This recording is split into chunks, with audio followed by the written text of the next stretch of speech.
Hey guys, it's Tesmada here. I'll be explaining the Tesla HVAC and air conditioning system, and I'll be using the Tesla Model Y as an example today. So they're pretty basic, and there's a lot of different features, and if you don't look in your manual, you might not know all the features of it. So first of all, we have the main HVAC button or system here, as you see, as a fan symbol. It's currently on, that's why it is much darker than all the other symbols. So we will go to the menu and we see that it is currently on because the power button is marked as blue and it's marked as AC, and we have the fan speed at 3. Now, the main question that I have is that people get are, what are these different symbols here? So for first, when you do have it on, you can select these 3 symbols of where you want the air to be pushed. And we'll go through all the features later.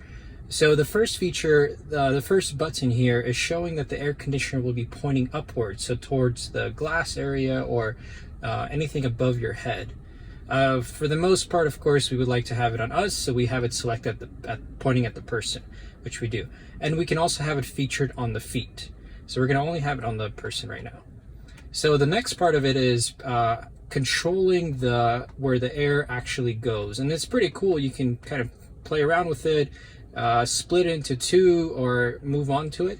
And you can also set up the passenger seat as well. So the passenger, there's no passenger right now, that's why it was currently off, but if I select it, the passenger side does turn on. So additional features is turning on the AC on and off. If you do turn off the AC, only the outside air will be blowing in. And if you turn it back on, the AC system will actually be powering and cooling the vehicle. And here we have the fan modes starting from 1 going all the way to 10. I don't recommend going up to 10 because that does consume a lot of battery. 3 up to 5 is probably the most standard, best one to use. Now these 4 cool features here, or 3 features here, you can have climate control when you leave the car. So let's say you have a passenger sitting and you have your key card set up. If you leave the car with your phone, the car will lock, the windows will close, and the AC will turn off. But of course, you don't want your passenger to suffocate, so you'll have to leave it on for them, and it would automatically control the temperature. Same thing if you have the dog. Now, when you do set the dog, the fan speed actually does increase more to make up to ensure that the climate is set. And you have camp mode where it regulates, and if it does reach 20%, the AC will turn off to conserve the battery. So right now we're going to select it off. And then we're going to unselect auto. So other cool features is you can schedule a time when you typically have it on.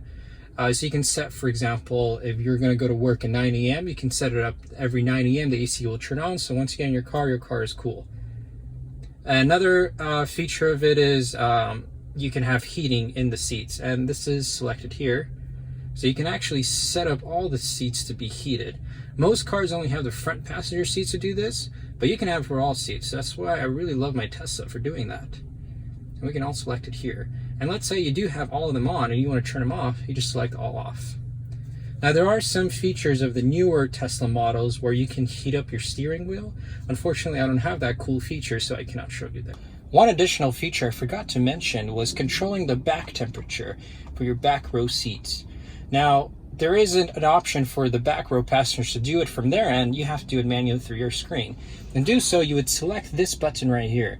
By turning it on and off, you can control the temperatures. If you select it as blue, it will be on the same temperature as it's in the front seat, will go to the back seat. And you turn it off, the vents will be closed off. I recommend when you're driving by yourself with another passenger to turn this off to consume less energy and to have the air go to the front. But of course, if you do have passengers, always have it on. So pretty much this is how you use the HVAC system.